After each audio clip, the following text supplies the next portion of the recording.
The body is not an object. It's the very pathway where liberation unfolds.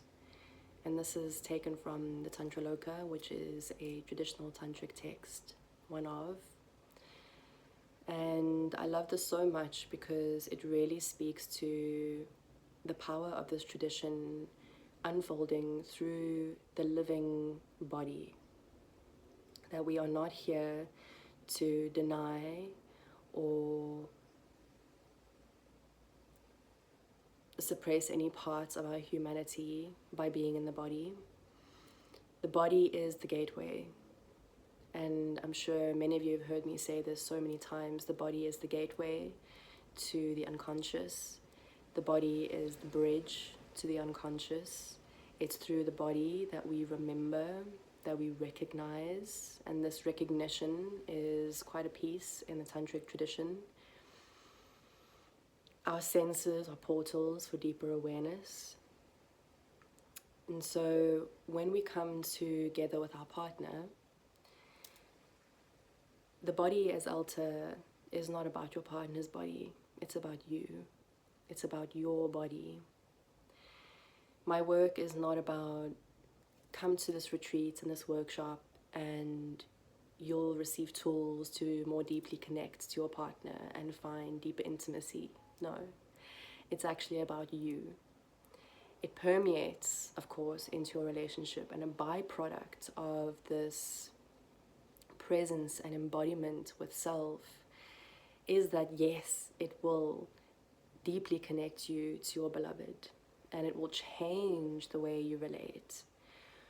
Because I see this a lot in my relationships, and whether it's familial or lovers or friendships, I see it in our culture that we're holding such strong narrative around compromising and enduring and meeting their needs and giving something up of yourself to hold the other.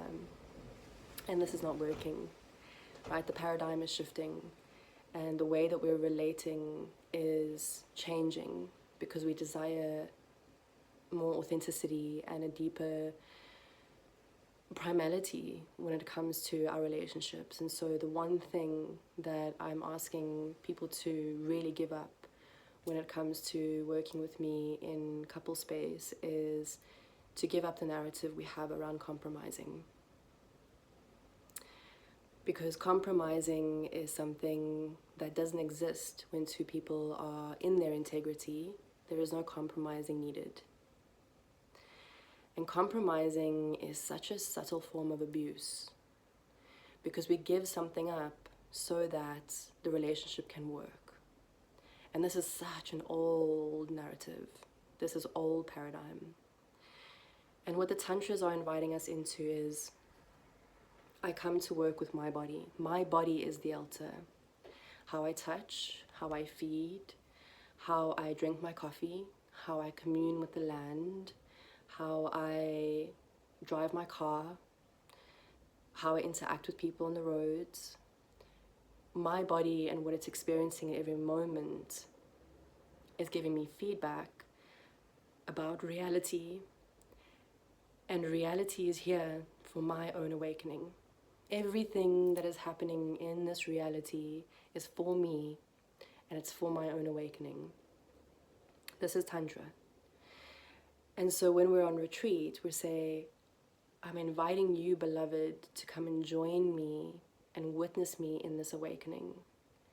And we're navigating this by moving through Tandava, which is a tantric dance, beautiful dance of making love with existence. We're moving through the traditional tantric yoga asana practice, which I just studied in India. So grounding, deeply relaxing to bring you back to showing you where you are stuck inside your pattern, where within the subconscious you are not able to relax. It's showing you how deep your relaxation can go, because believe me, your relaxation is boundless. And when we are so relaxed, how this permeates into all areas of our lives. Noticing when we're in rage, when we're about to have confrontation, when there's grief, when I'm activated, how can I relax more and more into these moments, into these experiences of life? Because from this relaxed place, I'm able to navigate with such deep awareness and intimacy. This yoga also teaches us about noticing where my boundaries and my limits are within my body, and not pushing beyond them, not extending beyond them, because God knows I see this so much in relationship, that we are meeting an age, but we must go beyond it. Again, the compromising, because that's what we've been taught. And this only hurts our bodies and our relationships. And so this yoga is so well-rounded, right? It's the full health. It shows us the full health of the bodily system.